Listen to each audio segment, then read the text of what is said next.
Star Wars The Last Jedi is packed with Easter eggs, cameos, and references to all kinds of things from that galaxy far, far away. Here's everything we found, but of course, beware of spoilers. When Rey hands Luke his lightsaber, if you look closely at the back of his mechanical hand, it still has the same burn scar from when it was shot by a blaster bolt during the fight above the Sarlacc pit at the beginning of Return of the Jedi. At one point, Luke mentions Darth Sidious, the only time he's ever referred to Emperor Palpatine by that name, and a subtle bit of connective tissue to the prequels. The Battle of Crait bears a lot of resemblance to the Battle of Hoth from Empire Strikes Back. There are bad guys using walkers to assault a base on a planet with a white surface, as the good guys use speeders to hold them off while everyone escapes.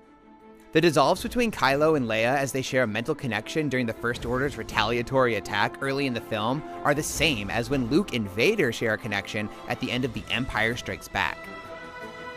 R2-D2's Leia message from A New Hope is hardly hidden, but it's obviously a callback and a clever way to entice Luke back into the fight against the First Order. After all, it worked the first time. We see Leia dressed in white with her head covered and firing her blaster on Poe in stun mode, which is reminiscent of her firing on the stormtroopers and them stunning her in A New Hope. She'll be alright. In another callback to that movie, during Luke's Force illusion, he says he'll become more powerful if Kylo Ren strikes him down, calling back to what Obi-Wan Kenobi told Darth Vader during their duel. If you strike me down, I shall become more powerful than you can possibly imagine. Han Solo's golden dice were originally seen in A New Hope, if you look super close in the cockpit of the Millennium Falcon. Even though you can't see them at all in The Empire Strikes Back or Return of the Jedi, we're assuming they were still there because they were back in The Force Awakens. Originally, they were real dice painted gold, but for The Last Jedi, they were redesigned to look more Star Wars-y, with symbols similar to those seen in use on Canto Bight. During Luke's final moments, he sees two setting suns, a direct visual callback to the binary sunset on Tatooine where his journey first began. Also, the Force-sensitive kid at the end looks up at the stars the same way Luke looked off into that sunset, wistfully imagining a life full of adventure beyond his meager beginnings. The entire Snoke throne room confrontation has numerous similarities to the Palpatine showdown at the end of Return of the Jedi.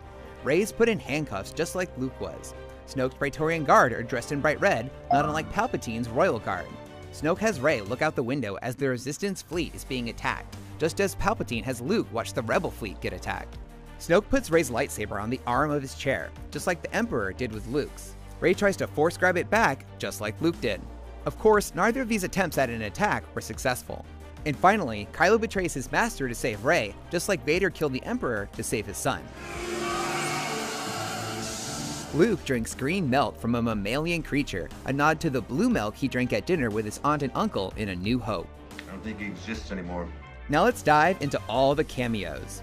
Gareth Edwards, the director of Rogue One, A Star Wars Story, makes a cameo during the Battle of Crait as the Resistance fighter next to the guy who notices the surface is covered in salt. While talking to IGN Japan, director Rian Johnson revealed that director Edgar Wright and writer Joe Cornish make cameos in the film, although we're not sure who they played. An alien based on Carrie Fisher's dog Gary appears in the movie as the pet of a larger alien in the Canto Bight casino. Lead actor of The Leftovers, Justin Theroux, appears as the master codebreaker that Maz Kanata instructs Poe, Finn, and Rose to seek out for help. Joseph Gordon-Levitt, the star of Johnson's Brick and Looper, is listed in the credits as the voice of a character named Slow and Low, yet another Star Wars character in this new trilogy named after a Beastie Boys song. That name is a play on Slow and Low, joining the ranks of Ello Asti, riffing on Hello Nasty, and Ilko Munica on Ill Communication.